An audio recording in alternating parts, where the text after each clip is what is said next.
Namaskar viewers, welcome back to my YouTube channel, that is the Apple and Music Confession. Guys, oftenly here we try to discuss about the new things of Apple cultivars and music. And I also try to share my expertise which I have been learned in last 2 years of my career. First of all, I need to say thanks to everyone who have been watching my videos and spreading their love through liking and sharing my videos. Today we are discussing about how to do interstock of a root in a 1 year seedling plant and what are the parameters and timing to do that, and also the reason of being to do that, so that we can grow a high quality yield in apple trees, seedling apple trees.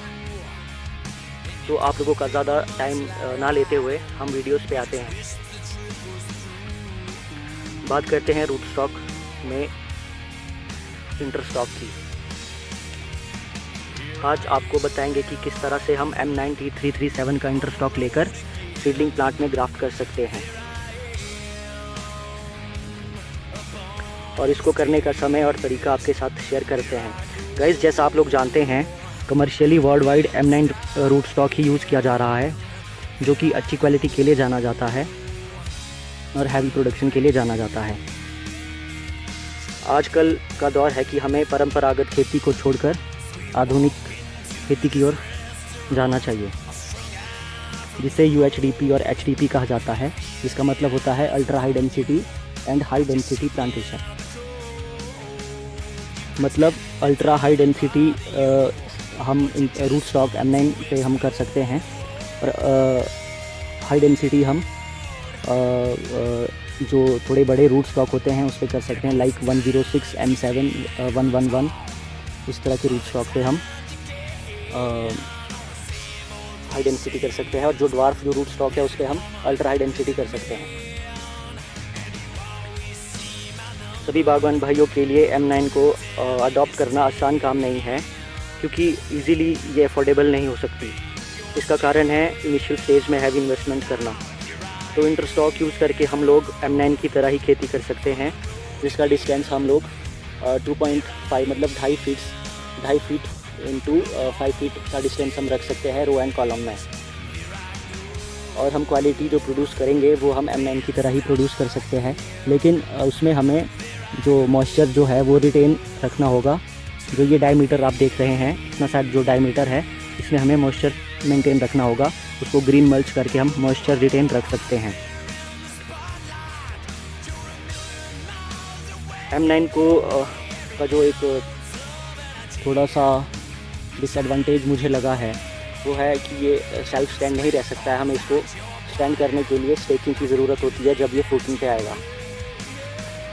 और seedling plant पे अगर हम M9 को इंटरस्टॉक करते हैं तो जो इसकी मेन रूट्स है, जो इसकी सीडलिंग प्लांट की जो मेन रूट्स है वो सपोर्टिंग रूट का काम करेगी, और जो इंटरस्टॉक करके जो रूट्स निकलेगी M9T337 वाली जो रूट्स निकलेगी वो फीडिंग रूट्स का काम करेगी। तो हम आपको बता देते हैं कि इस सीडलिंग प्लांट में, 1 साल के सीडलिंग प्लांट में M9T337 का इंटरस्टॉक किया गया है मार्च 2020 में, और अब ये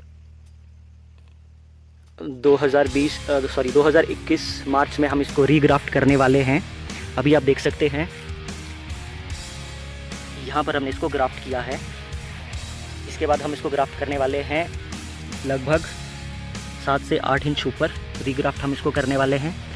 अब डिपेंड करता है आपकी वैरायटी सिलेक्शन पे, आप कौन सी वैरायटी इस पे रीग्राफ्ट करोगे, रेड डिलीशियस या गाला या कोई भी वैरायटी जो भी आप ग्राफ्ट करना चाहते हैं, और जो इसकी क्वालिटी जो प्रोड्यूस होगी वो M9 के इक्वलेंट होगी।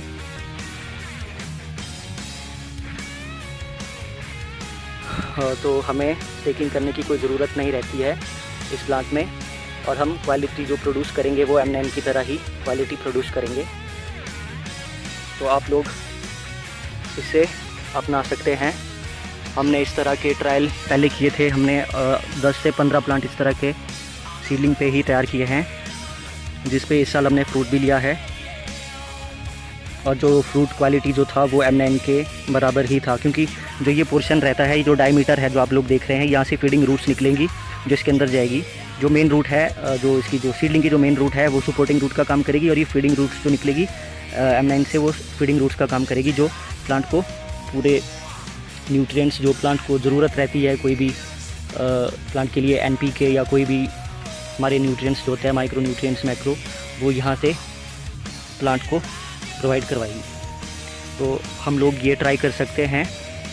अगर हम लोग M9 को अडॉप्ट नहीं कर सकते हैं क्योंकि हैवी इन्वेस्टमेंट है, तो हम लोग इस तरह से इंटरस्टॉक करके प्लांट को तैयार कर सकते हैं और M9 की तरह ही टॉल स्पिंडल से पूरे प्लांट को ट्रेन करके पूरा क्रॉप ले सकते हैं, क्वालिटी प्रोडक्शन ले सकते हैं। तो ये एक मेरी वीडियो थी इंटरस्टॉक से रिलेटेड। उम्मीद करता हूँ आप लोगों के लिए ये बहुत अच्छी रहने वाली है। आप लोग काफ़ी कुछ सीख रहे होंगे इस वीडियो से, तो इसे शेयर कीजिए